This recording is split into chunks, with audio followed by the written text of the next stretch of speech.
नमस्ते, मैं हूं संजय दीक्षित और आप देख रहे हैं दी जयपुर डायलॉग्स। आपको याद होगा कि हमारा पड़ोसी मुल्क पाकिस्तान, उसके इशारों पर कश्मीर में नारे लगा करते थे कुछ दिनों पहले तक, आजकल तो नहीं लग रहे, कि कश्मीर बनेगा पाकिस्तान।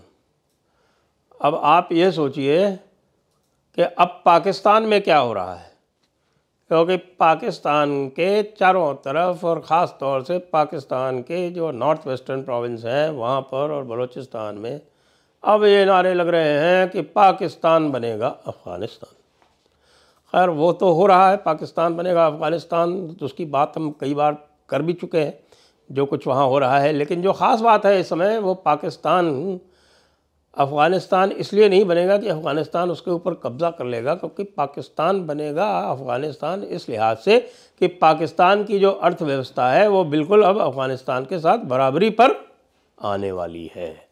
यहाँ तक कि उनके एक स्पोक्समैन ने, जब लोगों ने पूछा कि क्या अफ़गानिस्तान पाकिस्तान पर कब्ज़ा करना चाहता है, तो उसने ये तक कह दिया हिकारत भरी एक वाणी में, पाकिस्तान पर कब्ज़ा करके हम क्या करेंगे, और जो उनकी पूरी उधारी है वो कौन चुकाएगा।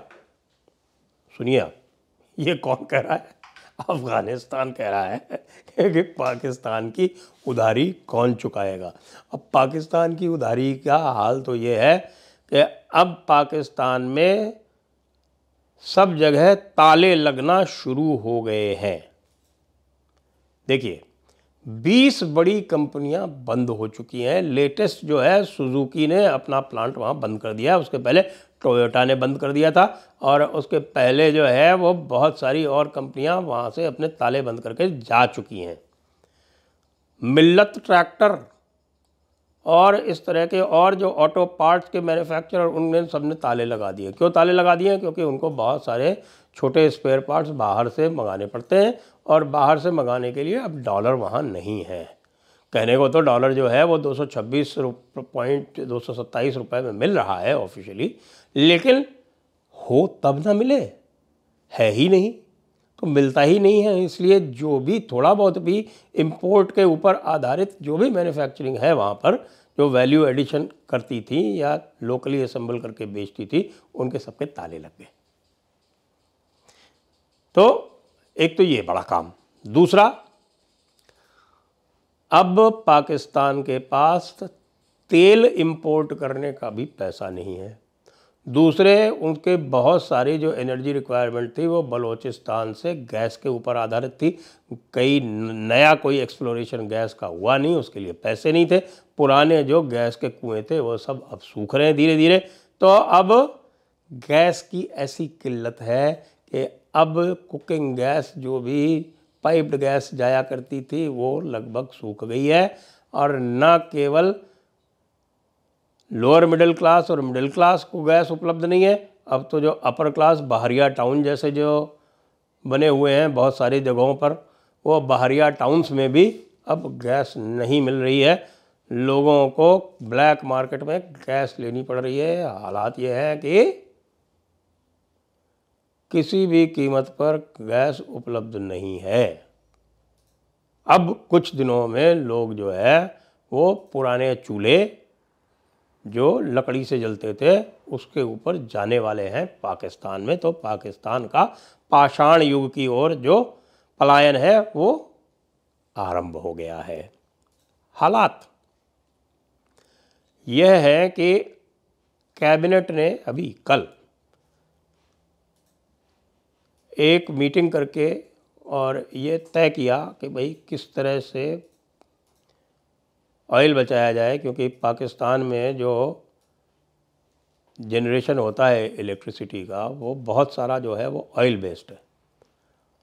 तो उसको 50% कम करने के लिए ये तय कर दिया गया कि बाज़ार 8:30 बजे के बाद नहीं खुलेंगे, शादियां जो हैं वो रात के 10 बजे के बाद नहीं होंगी, और फिजूल खर्ची जो है, अब ये भी बात हो रही है कि साहब की जो सरकारी दफ्तर हैं उनमें भी जहां भी संभव हो वहां वर्क फ्रॉम होम कर दिया जाए, क्योंकि उससे जो दफ्तरों की बिजली है वो बच जाएगी। यहाँ तक कि जो कैबिनेट मीटिंग हुई, सुनिए, ये बिल्कुल सुनने वाली बात है कि जो कैबिनेट मीटिंग हुई उसमें भी लाइट नहीं जलाई गई, खिड़कियां दरवाजे खोल दिए गए। इस्लामाबाद की सर्दी में लोग अंदर ठिठुरते रहे, ये दिखाने के लिए कि देखिए हम जो है वो एनर्जी कंजर्वेशन के प्रति कितना सेंसिटिव है। लेकिन होगा क्या? अब आप ये किस्सा सुनिए, ये बड़ा किस्सा है। पाकिस्तान रेलवे बंद होने वाली है। पाकिस्तान रेलवे लगभग 7,800 किलोमीटर वहाँ पर रूट किलोमीटर पाकिस्तान रेलवे चलती है। वैसे पाकिस्तान रेलवे का आपने देखा होगा, कई बार आप देखते होंगे कि यूट्यूब पे वीडियो आते रहते हैं, Pakistan railway versus Indian railway इत्यादि इत्यादि। वैसे भी इनका कोई किसी भी प्रकार का कोई कंपैरिजन है नहीं। क्यों? क्योंकि आपको ये जानकर आश्चर्य होगा कि पाकिस्तान रेलवे पहले भी क्या स्थिति थी उसकी, पहले ये जान लें।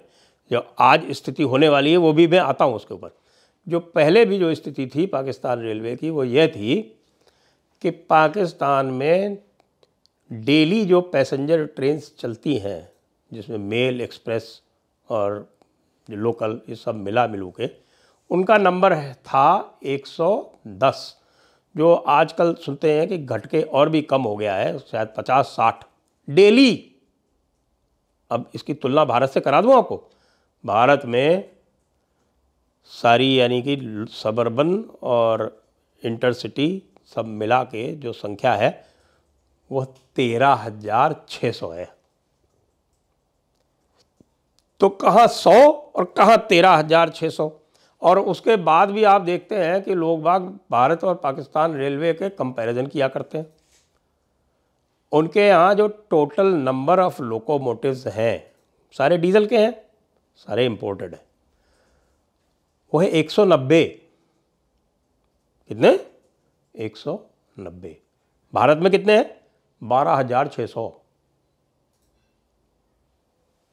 हंसी आ रही होगी आपको, क्योंकि ये जो है मैं भी कई बार देखता रहता हूँ कि ये चलता रहता है कि Pakistan railway versus Indian railway के क्या कंपैरिजन है। यानी कि 7,800 रूट किलोमीटर भारत का है, लगभग 67,000 रूट किलोमीटर, यानी भारत करीब 8-8.5 गुना। और नंबर ऑफ पैसेंजर ट्रेन्स का कंपैरिजन कितना है? 100 वर्सेस 13,000, यानी कि 130 गुना।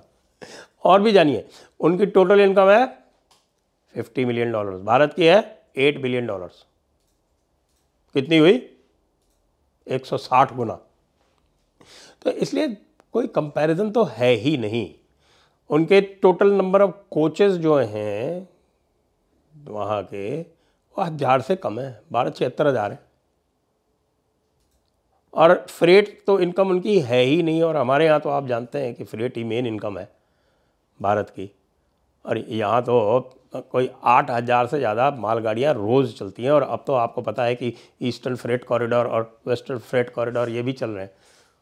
इन्हीं कंपैरिजन में आप देखते होंगे कि पाकिस्तान रेलवे दिखाते हैं भाई भारत की वो बड़ी तेज़ गाड़ी है, कौन सी है वो, ग्रीन लाइन एक्सप्रेस है साहब, 140 किलोमीटर पे चलती है, लेकिन चल नहीं पाती है क्योंकि ट्रैक की स्थिति है। ट्रैक की स्थिति तो ये है भाई कि पूरा एक ही डबल ट्रैक है उनका, और उस पर भी हालात ये हैं कि उस पर रेस्ट्रिक्शन लगा रखा है, 105 किलोमीटर से ऊपर चल नहीं सकती। तो तुम 140 वाली रेटिंग के लेके चला के करोगे क्या?